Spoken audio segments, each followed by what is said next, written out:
Hi, this is Scott, Kilo Sierra 6 Delta Alpha Yankee, and for today's video I'm talking TID radio, and this is going to be a short one because I'm going to very simplistically answer the question that I get asked the most about the TD-H3 and the TD-H8. And that question is, between the two, which one do I recommend you purchase? Well, I can't answer that question.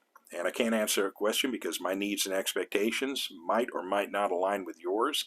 And how I use radio might or might not align with the way you use radio. So I really can't answer that question. And it's frustrating with these two radios because while they're very similar in a lot of ways, they're very, very different in other very important ways. So it's really, really kind of come down on these radios to which one most closely matches how you use radio. And the best way I can summarize it is this. The H8 is more of an outdoor cat. It's got IP weather protection rating. It's IP65. It'll take direct water jet sprays and resist water intrusion. There is no IP rating for the H3. The H3 is more of an indoor cat. The H3 has a wider range of capabilities in terms of receive capability. It'll do aircraft band. There's all kinds of interesting stuff that it'll do. This has more of a simpler traditional dual band analog HT layout of 136 to 174 megahertz and 400 to 520 megahertz, and that's kind of about it. You can set both of them up to do, the three different modes of ham, GMRS, or normal, which is wide open expanded transmit. The H3 will do 1.25 meter, and hell, do some stuff in 350 and beyond 500 as well. This one, not so much. But again, this one, more of a simpler, more robust case design, larger format, easier to use with gloves on, easier to use in the field. This one, a little more compact and finicky, but being more compact, a little easier to toss into a pocket in a more informal environment.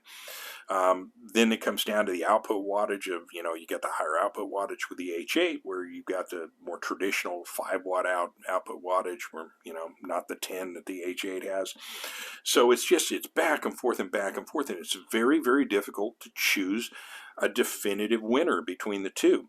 Now, if you gave me a third option where you took the internals out of an H3, put them in the case of an H8, now we got something completely different. Charge a few more bucks and call that your deluxe flagship model.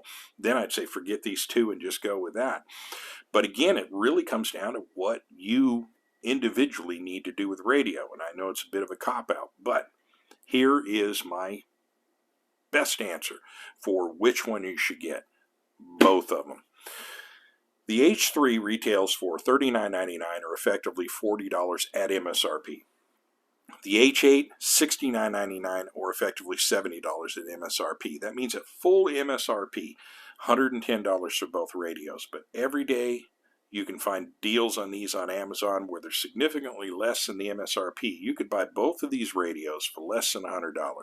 And in the end, what you're going to get are both of them in your hand. You can decide which one you like. But if you fall into the same camp that I fall into, you're going to find that you're going to have one that you like for one set of circumstances and one that you like for another set of circumstances. So you get a nice little match set. You also get a little bit of redundancy that has commonality in feature. So what we call this is 2 is 1, 1 is none. And that means in critical systems you want a redundancy, so if a primary goes down, you have a secondary to fall back on. If this ended up being an outdoor radio that I used, this is something that I could throw into a pack with the antenna off, stored away. If this radio dies, I can pull this one out and I can use this one as a backup. And they're going to be similar in terms of their layout functions and features and menus. So yeah, that's the best answer I can get. Is the best choice on this of which one to buy is just buy both. And then you will definitely have a clear winner. But the second place winner is going to be pretty darn close to the first place winner. So sorry if that's a little too simplistic for you, but that's my take on it, and that's my answer to the question. Buy both. So with that, I will thank you for watching and or listening. This is Scott, Kilo Sierra 6 Delta Alpha Yankee from Visalia, California. Have a wonderful day.